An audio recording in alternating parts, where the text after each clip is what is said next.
Vamos ler segunda carta de Paulo aos Coríntios, capítulo 5, do verso 10 em diante.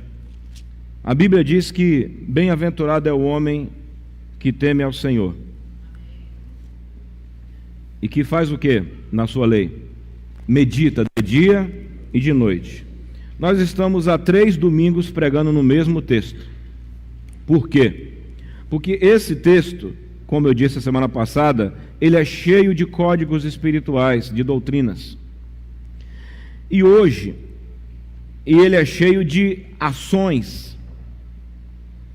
E se tem uma coisa que a Bíblia sempre vai te levar é a ação. E hoje eu quero mostrar 2 coisas logo no começo. Capítulo 2, do versículo 10 em diante. Capítulo 2, verso 5, verso 10. Porque todos devemos comparecer ante o tribunal de Cristo. Já pregamos sobre isso e a mensagem está na internet. Um dia todos nós vamos comparecer diante de um tribunal, para que cada um receba segundo o que tiver feito, por meio do corpo, ou bem ou mal, assim que, sabendo o temor que se deve ao Senhor, persuadimos os homens à fé, mas somos manifestos a Deus, e espero que na vossa consciência sejamos também manifestos. Porque não nos recomendamos outra vez a vós, mas damos-vos ocasião de vos gloriardes de nós, para que tenhais que responder aos que se gloriam na aparência e não no coração. Porque se enlouquecemos é para Deus, se concebemos juízo é para Deus. Porque o amor de Cristo nos constrange, julgando nós assim, que se um morreu por todos, todos morreram. E ele morreu por todos, para que os que vivem não vivam mais para si, mas para aquele que por eles morreu e ressuscitou. Assim que daqui por diante a ninguém conhecemos segundo a carne, e ainda que tenhamos conhecido Cristo segundo a carne, contudo agora já não o conhecemos desse modo. Assim que se alguém está em Cristo, nova criatura é. As coisas velhas já passaram, eis que tudo se fez novo. E tudo isso provém de Deus, que nos reconciliou consigo mesmo por Jesus Cristo e nos deu o ministério da reconciliação. Isto é, Deus estava em Cristo reconciliando consigo o mundo, não lhes imputando os seus pecados, e pôs em nós a palavra da reconciliação. De sorte que somos embaixadores da parte de Cristo, como se Deus por nós rogasse. Rogamo-vos, pois, da parte de Cristo, que vos reconcilieis com Deus. Aquele que não conheceu o pecado, Deus o fez pecado por nós, para que nele fôssemos feitos a justiça de Deus. É um pequeno texto, um texto que tem muitos ensinos. Tem hora que você vê Paulo fugindo aqui, né? Não nos recomendamos, ele sai de uma coisa doutrinária para um problema que ele estava tendo com a igreja de Corinto. Parece que ele foge, né? Havia problemas pessoais entre Paulo e a igreja de Corinto. Ele tinha fundado uma igreja que alguns membros agora estavam desmerecendo ele, por isso que ele dá essa fuga, por isso que ele dá essa entrada. Aí ele fica, não nos recomendamos e tal. Aí ele volta de novo para a doutrina. Isso já me pega uma chave espiritual. Pessoas que têm o olho na eternidade vão resolver problemas momentâneos, mas voltarão para os assuntos eternos. Amém? Eu não sei quem já percebeu, Paulo está falando de juízo final e depois fica dizendo de consciência da igreja. Quem está percebendo isso? Onesi percebeu? É por isso, porque tinha um problema dentro da igreja com relação a ele. Alguns lá não estavam dando a Paulo a honra que ele devia ter. Aí ele fica tendo que ir lá e voltar. Então grave uma coisa na sua vida: nunca deixe que picuinha tire seus olhos da eternidade. Nunca. É só estratégia diabólica. E se tem uma coisa, Eduardo, que mexe com a gente são as nossas emoções. Imagine para um homem que fundou uma igreja e agora boa parte dessas pessoas não dão valor para ele, criticam ele, falava que ele era fraco, que ele era pequeno, que ele era isso, que ele era aquilo. Então, para que aquilo não perturbasse a igreja, ele se vê obrigado a corrigir. Mas sabe, ele não fica preso nesse assunto. Ele entra, Wagner, e volta para o que de fato interessa. Pessoas que têm os olhos na eternidade não ficam presas à picuinha. Amém? Grava isso no seu coração. Se você quer prosperar na sua vida, tome cuidado com isso. Quem aqui essa semana estava no auge de uma atividade, daqui a pouco recebe uma ligação, alguma coisa vem para mexer com o seu coração e tirar você daquilo que de fato interessa? Levante a mão. Ok, várias pessoas. Aprendeu a lição? Vai lá, derrama uma gotinha no assunto e sai de lá rápido e volta para o que de fato interessa. É o que Paulo fala. Todos nós vamos comparecer diante do tribunal de Cristo. Aqui, eu estou te dando uma chave para te livrar do embaraço. Amém? Para te livrar, está fazendo algum sentido aí? Para te livrar do embaraço.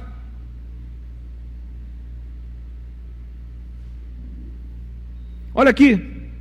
Porque todos devemos comparecer no tribunal de Cristo, assim que, sabendo sobre o temor que se deve ao Senhor, persuadimos os homens à fé. Mas somos manifestos a Deus, e espero que na vossa consciência sejamos manifestos. Viu aí? Ele estava com um problema na guerra de Corinto.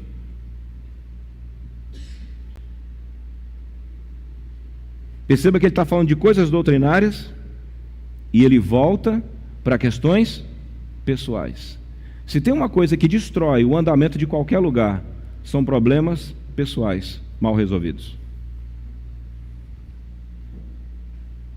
Então Paulo vai lá e fala: para Deus a gente é manifesto. Agora espero que na consciência de vocês também. Por que ele está falando que esperava que os coríntios entendessem quem ele era? Quem está me entendendo? Aplicando. Quantas vezes você vai estar lutando por uma coisa e tentando ser reconhecido por um filho? Quantas vezes você vai estar lutando para a tua empresa ficar de pé e lutando para ser reconhecido por aquele empregado que você já devia ter mandado ele embora há muito tempo e não mandou, só para ele não perder o emprego? Porque se tem uma coisa na vida de um pai, de um líder, de alguém que é cabeça de alguma coisa, é a falta do reconhecimento e a falta do respeito. Mas te dou um conselho: nunca deixe que a falta de respeito tire a tua pegada.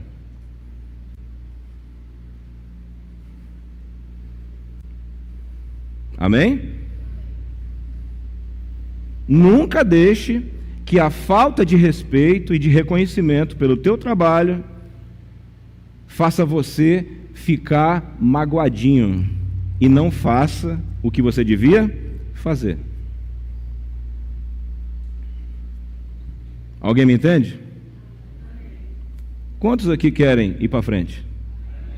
Em se tratando de uma igreja, essa deve ser a nossa pegada. De fato, vocês conseguiram perceber que Paulo está falando de coisas muito espirituais e depois desce em questões pessoais, sim ou não? Consegue perceber, Andrei? Para Deus Deus me reconhece. Agora, espero que vocês também.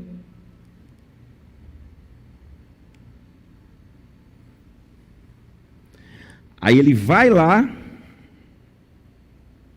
dá uma voltinha na falta do reconhecimento e volta para a eternidade. Pega essa chave espiritual hoje. Amém? E isso vai te ensinar a ser uma pessoa madura. Isso são sinais de maturidade. Paulo diz: quando eu era menino, falava como menino, tira um pouco o eco, pensava como menino e agia como menino. Mas depois que eu cresci, eu deixei as coisas de menino. Um menino faria o quê? Mandaria uma carta de lavagem de roupa, sim ou não? Um adulto não. O adulto fala, Silvia, do que deve falar, desce lá na lavanderia, deixa a roupa batendo e volta para fazer coisas mais importantes. Amém ou não amém? Aprenda isso. Esse é o grande negócio. Esse é o grande negócio. Esse dia me ligaram e reconheço, não suponho que estou adulto, mas estou amadurecendo. Estava no auge do negócio, me ligam. O que de fato a gente quer mesmo? O que de fato pode ser feito? Minha opinião é essa e essa. Tem mais alguma coisa? Não. Eu falei, então, é só isso. Tem mais alguma coisa que posso fazer? Não. Ok. Paro e continuo, o Wilson, fazendo o que eu tinha que fazer. E quando você desliga o telefone ou despede do irmão, da irmã, da pessoa, do vizinho, seja do que for, como é que fica seu coração? Muitas vezes sangrando, muitas vezes, Kelly, com a minha boca azeda, muitas vezes com taquicardia, muitas vezes com a mente turva, mas eu concentro o meu espírito naquilo que eu estava proposto a fazer. Desça na lavanderia, mas não fique lá vendo a máquina bater a roupa. Deixa que ela bata, André. Aleluia. Esse será um dos grandes segredos para nós continuarmos avançando. Ao invés de ficar dizendo, parei porque tem um problema, parei porque briguei, parei porque não sei o quê, parei porque fulano, parei porque ciclano, parei porque isso, parei. Não, irmão. Chega. Hora de crescer. Hora de amadurecer. Amém? Paulo desceu na lavanderia, deixou uma roupinha lá, bateu uma roupa e saiu. Vamos voltar para o fim dos tempos.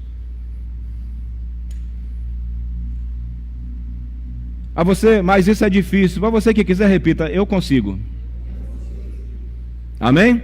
Você consegue. Você pode, você consegue. Você consegue. Grava isso no seu coração. A semana passada eu pulei esse texto. Eu falei, caramba, Paulo parece que saiu do assunto.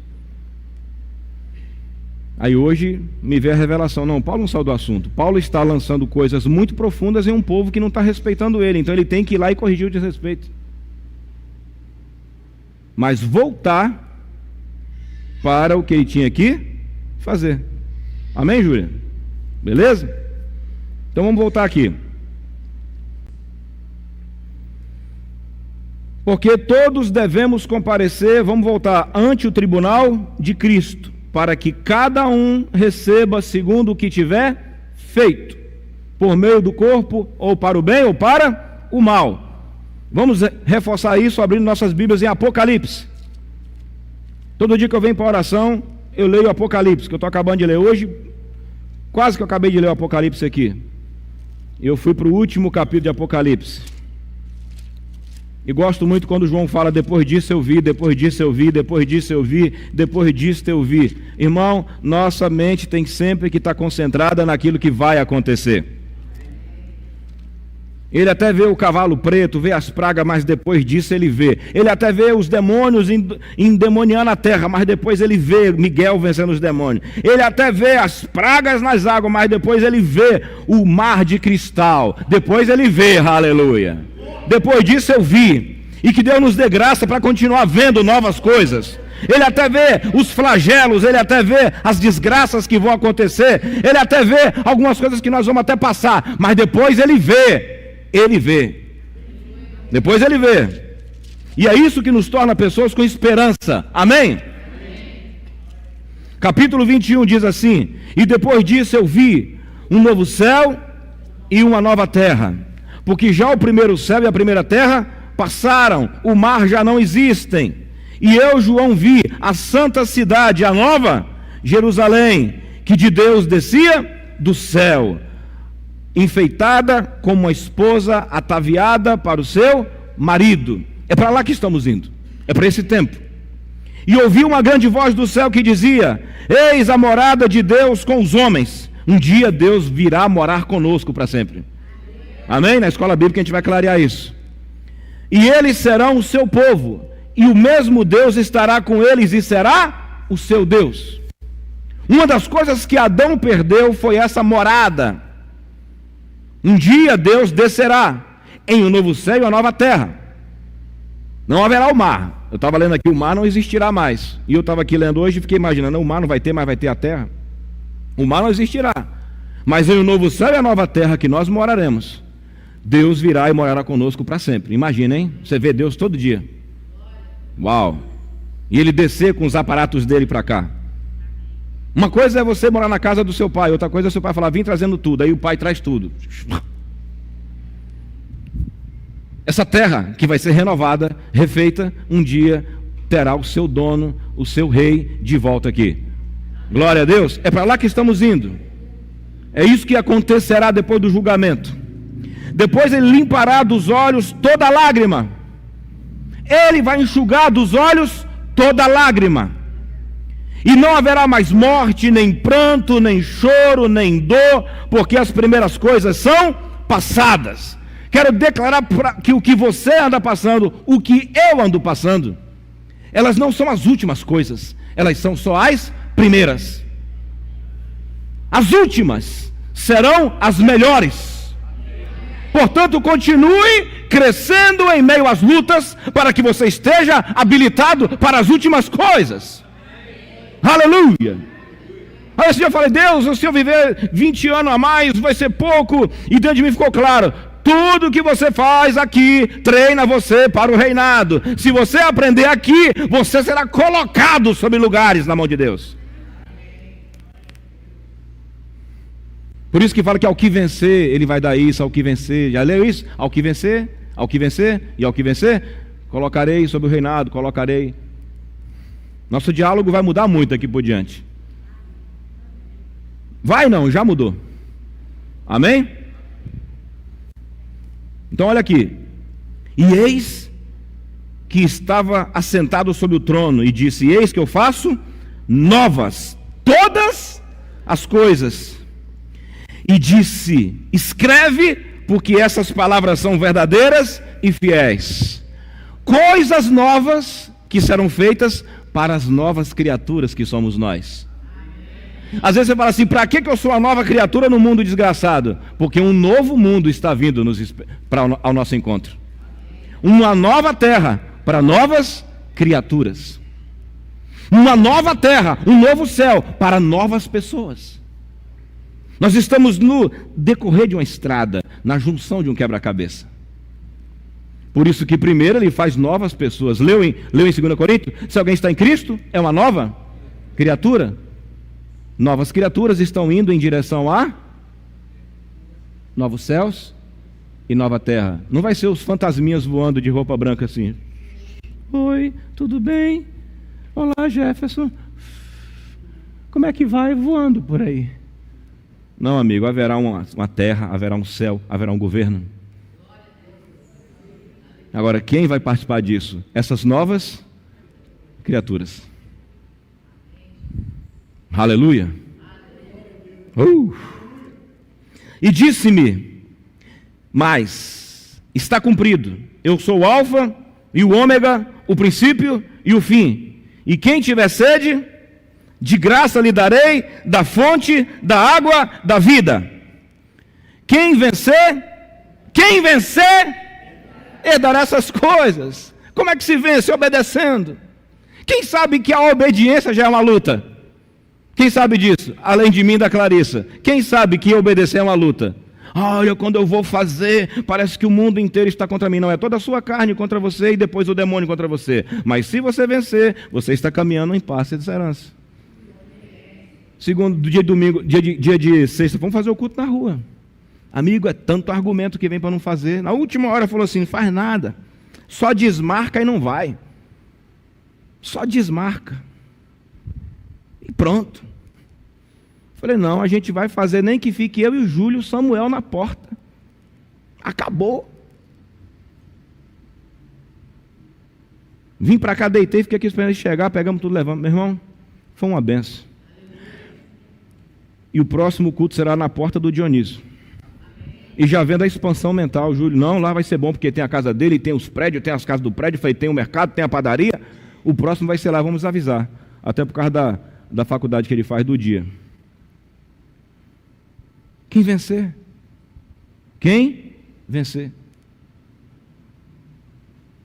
Herdará. Vencer o pecado, vencer. É uma luta. E pelo Espírito você pode vencer. Isso que nós conversamos aqui agora. A capacidade de se manter conectado em coisas elevadas, quando as picuinhas da terra tentam te puxar. É uma luta ou não é? É ou não é uma luta? Você se programa para fazer grandes coisas. Daqui a pouco vem coisas ignóbeis, puxando a sua atenção.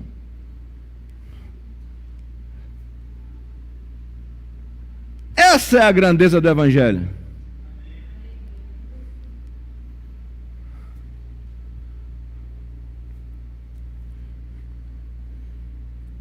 Quem vencer, herdará todas as coisas, e eu serei, e ele será.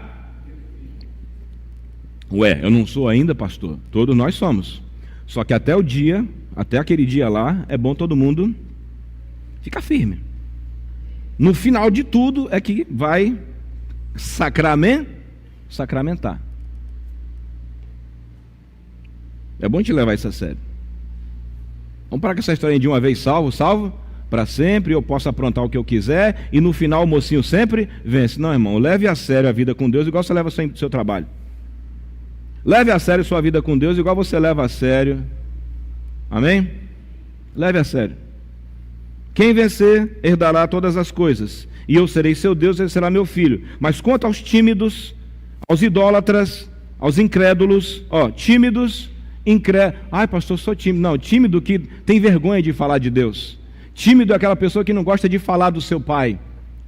Esse é o tímido. Os tímidos, os incrédulos, os abomináveis, os homicidas, os fornicadores, os feiticeiros, idólatras e a todos os mentirosos, sua parte será no lago que arde com fogo e enxofre, que é a segunda morte. Aqui nós temos detalhes desse julgamento.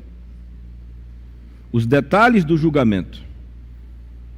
Esse é o fim de quem não quis andar com Deus.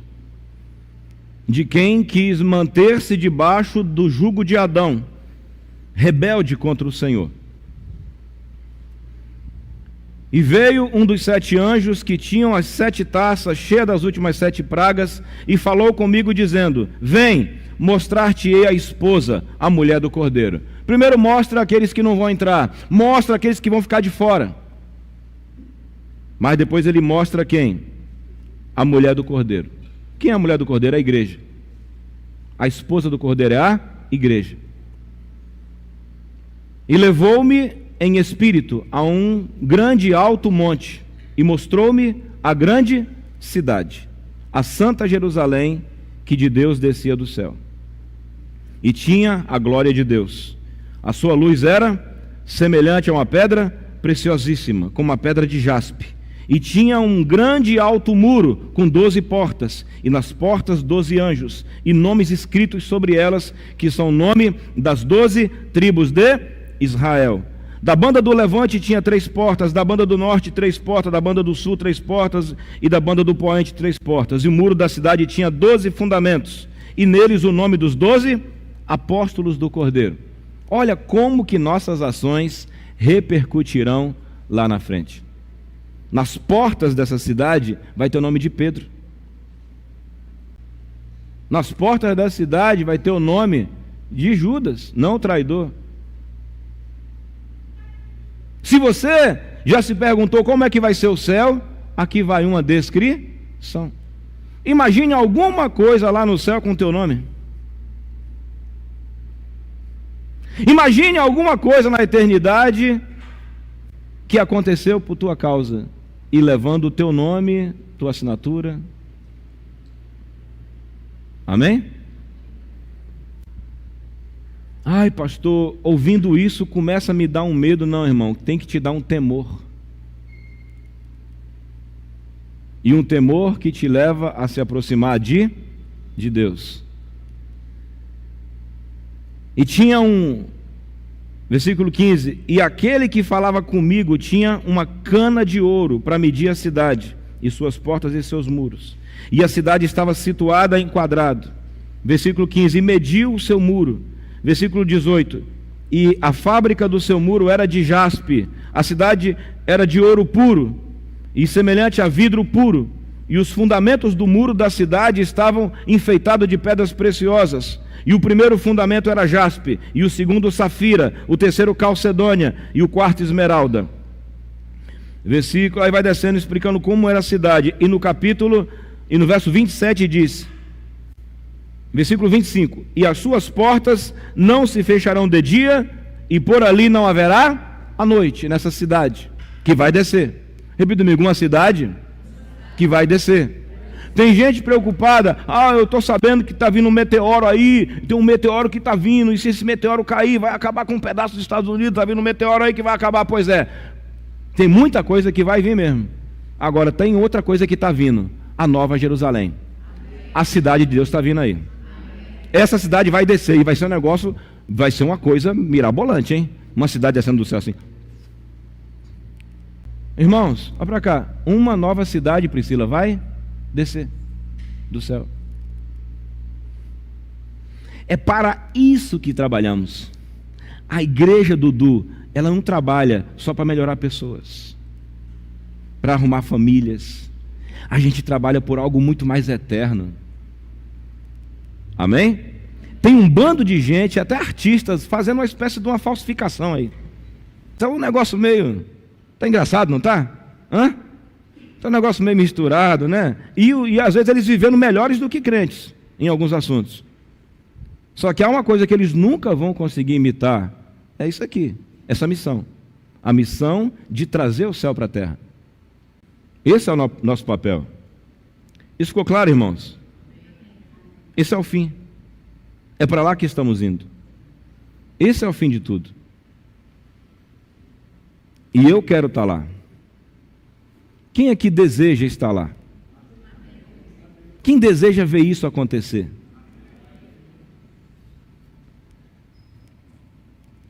E vamos terminar aqui.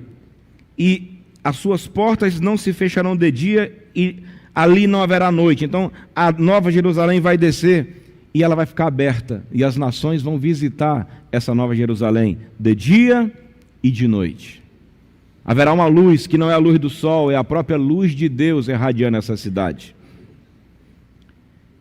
E não entrará nela coisa alguma que contamine e cometa abominação e mentira, mas só os que estão inscritos no livro da vida do Cordeiro. Então, quem são as pessoas que não passarão por um juízo eterno? As pessoas que têm seu nome escritos no livro da vida. Está tudo detalhado.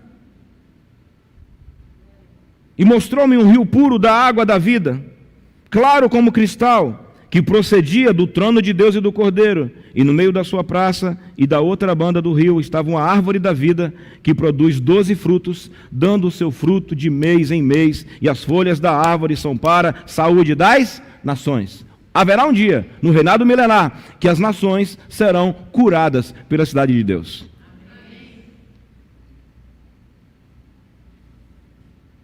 E estamos caminhando para esses dias. Sinais estão aí o tempo todo. E essas coisas que temos ouvido, daqui a pouco uma nação poderosa está explodindo a outra, só são sinais que me levam não a ficar com medo dos eventos, mas concentrado nas profecias. Porque esses eventos vão passar, mas as profecias vão se cumprir. E por causa dessas e outras coisas, eu volto com você para a segunda carta de Paulo aos Coríntios. Vamos voltar? Capítulo 5, verso 10, porque todos devemos comparecer ante o tribunal de Cristo, para que cada um receba segundo o que tiver feito, por meio do corpo, para o bem ou para o mal. Assim que, sabendo o temor que se deve ao Senhor,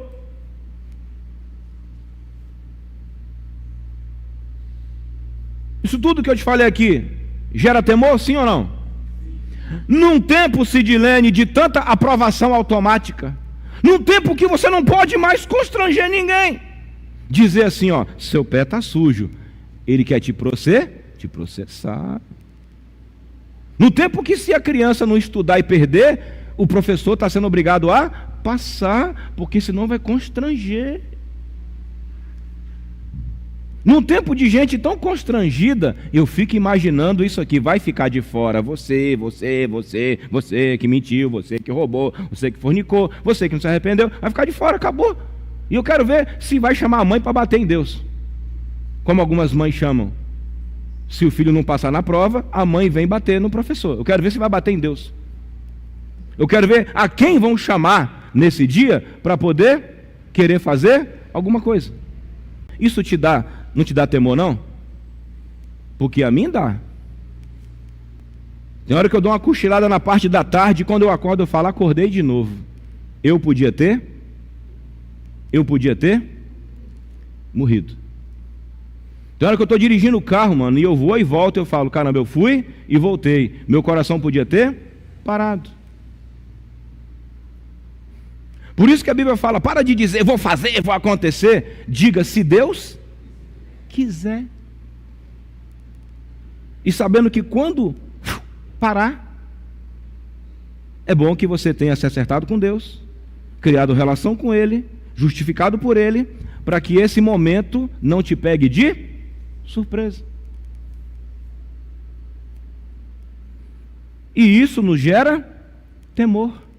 Foi por isso que Paulo deu uma chegadinha lá na ingratidão da igreja de Corinto e não ficou lá, ele voltou.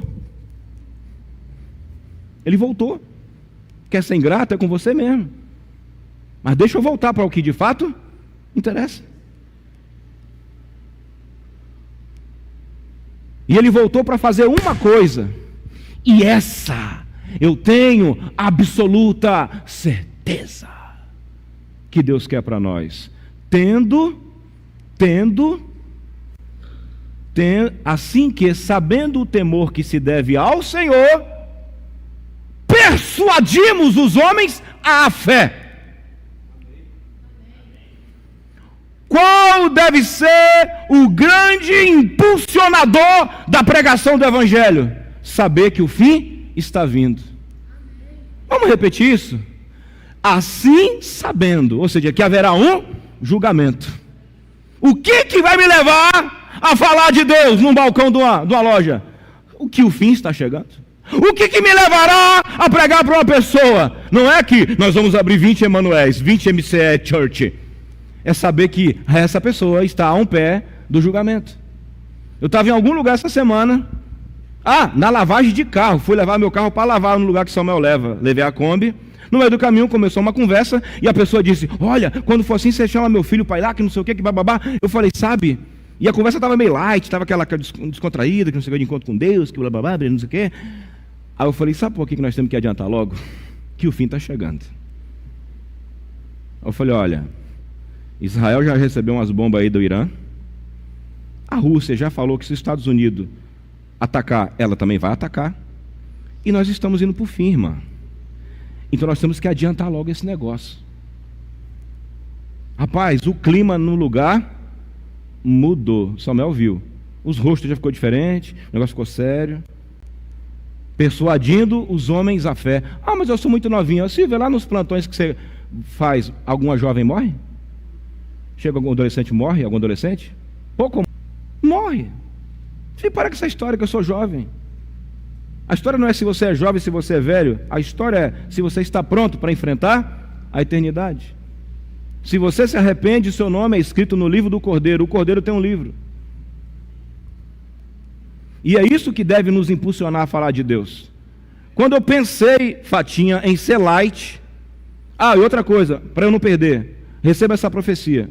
Segunda-feira eu tive um sonho, e eu estava pedindo umas respostas para Deus com relação à minha vida, debaixo de muita pressão que veio na minha cabeça, e eu tive um sonho que eu andava com um homem mediano, e daqui a pouco eu parava na porta de uma casa que vocês moravam. Os detalhes eu falo depois. Só que esse homem, eu começava a andar com esse homem, e esse homem fazia assim com as mãos, e das mãos dele saíam andorinhas. E aquele homem que soltava aquelas andorinhas chamava a sua atenção, Onesi. E aí você vinha para a porta e ficava vendo aquele homem do meu lado soltando aquelas andorinhas.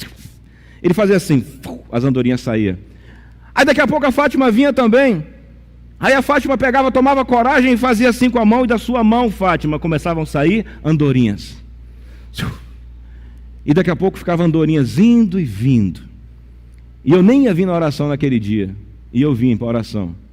E quando eu fui ver o que significa andorinha, renovo e esperança. Se preparem para um tempo de renovo e esperança. Nós precisamos encontrar as pessoas com essa visão. É isso que deve nos levar para a rua. E não apenas uma melhoria momentânea aqui na terra. É isso que deve nos levar a persuadir as pessoas. Que essa semana, eu e você sejamos pessoas que aprendem a persuadir alguém a buscar Deus. Eu cheguei numa loja essa semana e falei assim, o camarada falou, eu tinha vindo da Vila Norma, que é um lugar que a gente vai fazer um culto. Tinha vindo da Vila Norma, e aí eu tinha tomado um copo de café lá, e eu estava vindo para fazer o culto, com aquelas vozes do diabo e da minha carne, desmarca, desmarca.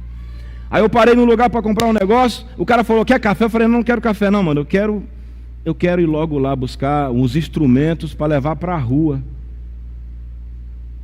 Ele, quando que você vai voltar na nossa rua? Aí eu falei, eu não fui na rua dele. Aquele dia que você fez um culto lá na esquina, eu falei, não foi você não, né? Eu falei, não fomos nós. Porém,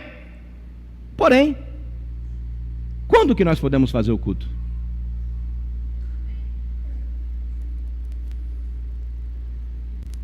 Isso é o quê? Persuadir. Isso é persuadir. Isso é persuadir. Ele falou, eu vou ver. Eu falei, a tua rua é sem saída ou com saída? Não, minha rua tem saída. Eu falei, qual dia nós podemos fazer um culto na sua porta?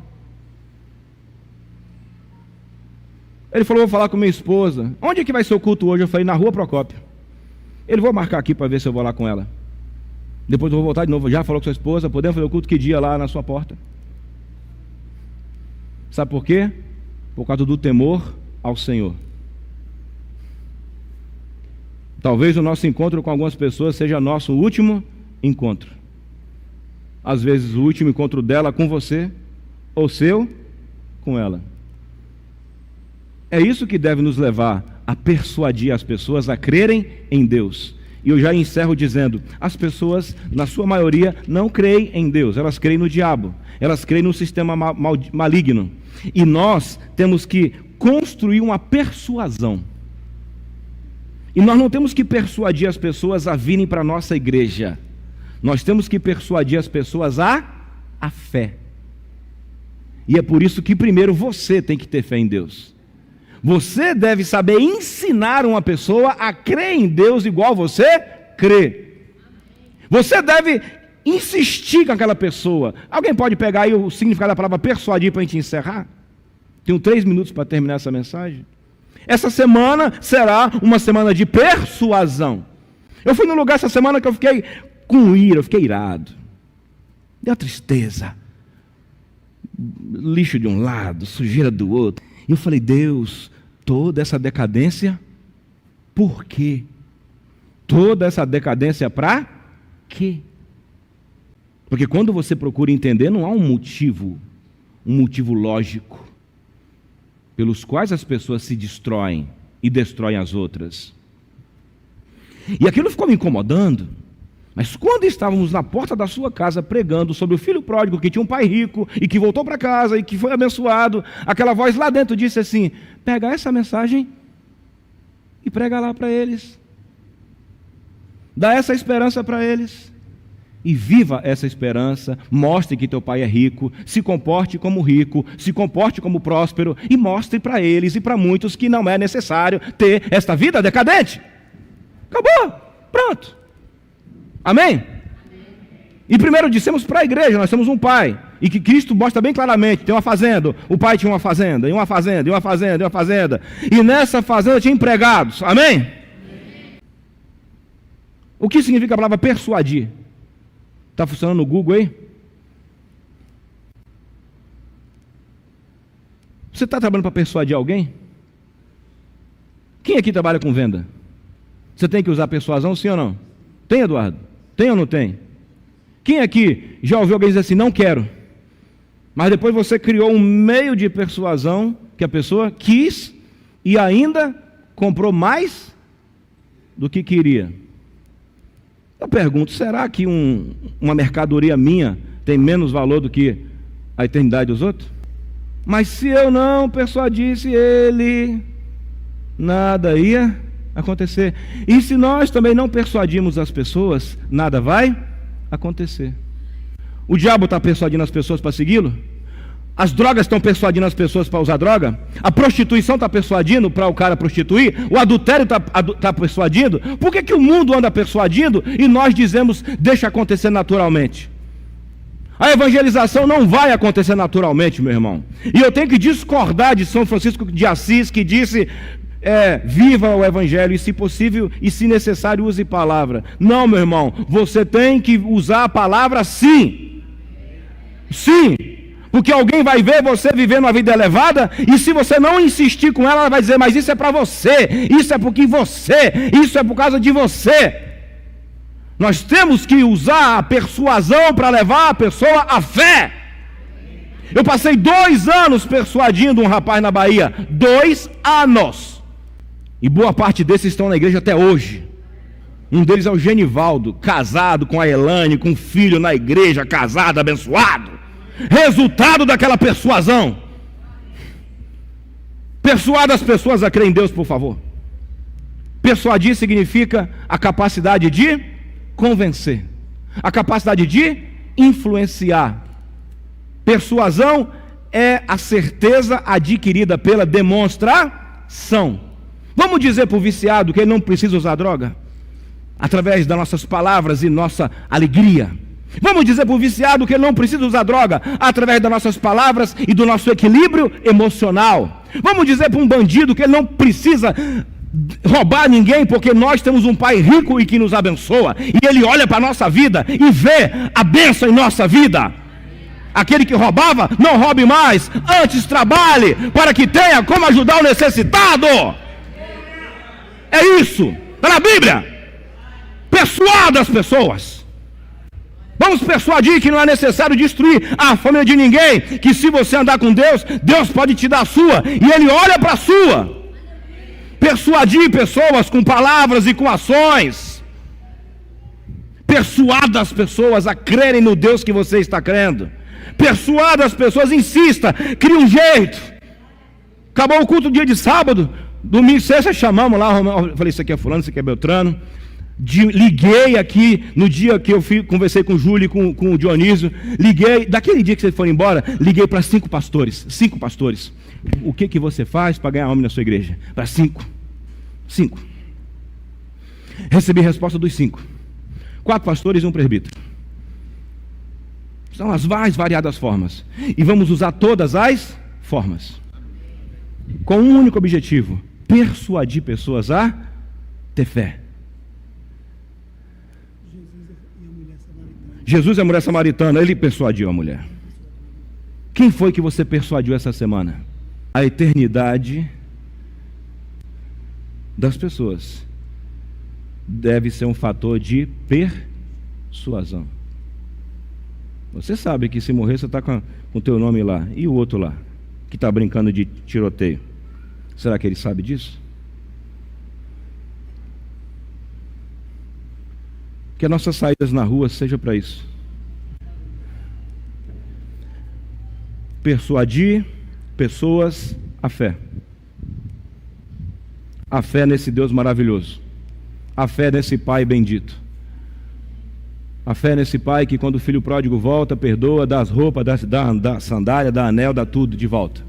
E fala, vamos fazer uma festa, porque esse meu filho estava morto e reviveu, estava perdido e foi achado. E começaram a se alegrar. Foi por isso que um dia eu saí na porta, uma pessoa me perguntou, uma querida irmã, está rindo por quê? Eu falei, porque eu estou feliz.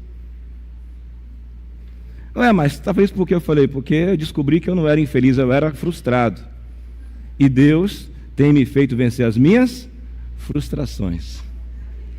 Ela falou, descobriu agora? Eu falei, ainda bem que eu descobri aos 49. Amém? Graças a Deus. Se alguém está em Cristo, as coisas velhas e tudo, e os problemas, cada dia só aumenta. Mas a alegria do Senhor é a nossa força, irmão. A alegria do Senhor é a nossa força. Isso aí também tem que ser um fator para essa geração que dá tudo para ser feliz, que usa uma droga para ser feliz, que rouba a mãe para ser feliz. Esse rio de águas vivas é meu e seu. Mas o fim da minha mensagem é um só. Gaste um tempo persuadindo pessoas à fé, a fé que você já alcançou. O gadareno queria ir atrás de Jesus, não queria? Sim ou não? Falou, vai para os teus e anuncia ali que Deus fez na sua vida. Mulher samaritana, ensina no mínimo ao povo a ter a fé que você já tem. Já é o bastante. Para quem não tem nada, a fé que você já tem já é o bastante. Sejamos agressiva e velozmente intencionais. Repita comigo, agressiva e velozmente intencionais. Sejamos intencionais em nossas ações, dando para esse povo esse fim que nós esperamos. Novo céu, uma nova terra, uma cidade que vai descer do céu. Aleluia. Fique de pé em nome de Jesus.